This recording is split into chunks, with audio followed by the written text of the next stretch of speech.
In this video, we're going to evaluate the composition of inverse trig functions. Here we have y is equal to the inverse sine of 4 pi over 3, and we want to evaluate the composition of inverse trig functions. So the first thing we want to do is we want to look at the innermost trig function. Our innermost trig function is sine of 4 pi over 3. So let us first evaluate sine of 4 pi over 3. So if we come out to the side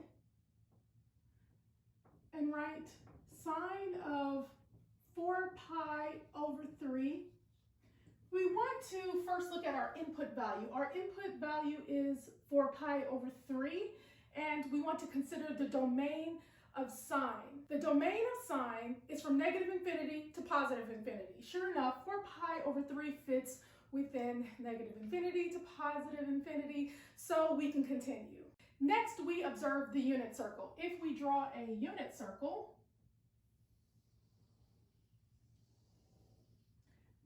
and we ask ourselves, where is the angle 4 pi over 3? Well, the angle 4 pi over 3 is located here, so 4 pi over 3. And we have coordinates negative 1/2, negative root 3 over 2. And here we have coordinates in the form a comma b, and remember that sine takes the b coordinate.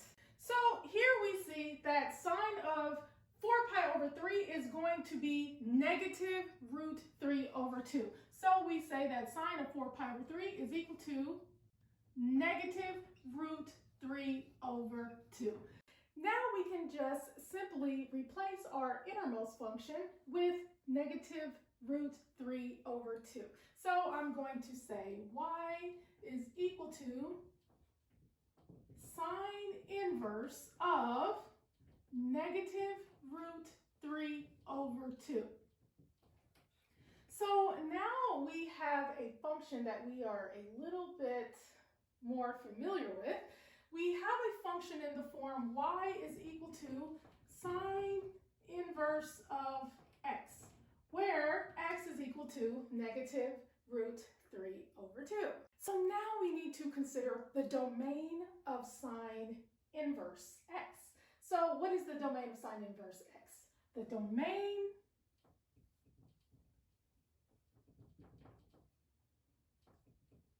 of sine inverse x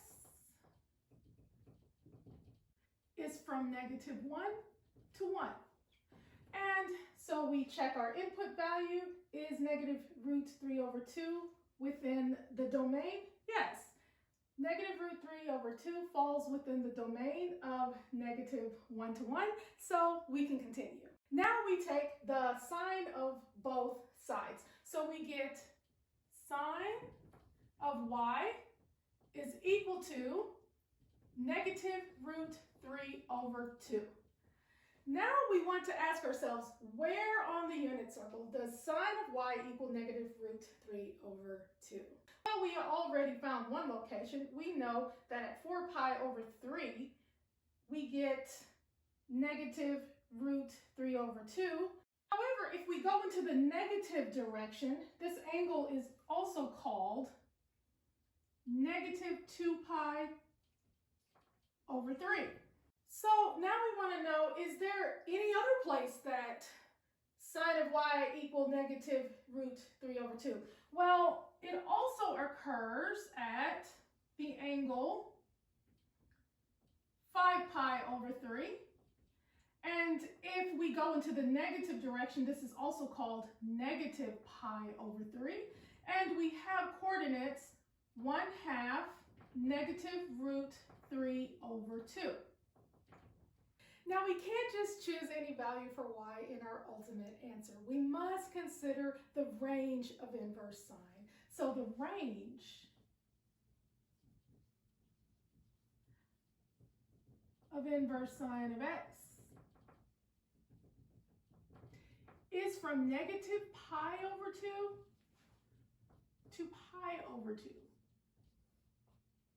And if we look at our unit circle, The location directly at the bottom is 3 pi over 2, but if you go into the negative direction, it's also negative pi over 2. And at the top, we have pi over 2. So now, which one of these values are we going to choose? Well, the only value that works is negative pi over 3 because negative pi over 3 falls within the range of inverse sine of x. So we say that sine of negative pi over 3 is equal to negative root 3 over 2, which means that negative pi over 3 is equal to the sine inverse of negative root 3 over 2. And what we're looking for is our y, so we say that y is equal to negative pi over 3. Okay? And that is how you evaluate the composition of inverse trig functions. Thank you for watching, and always remember that you are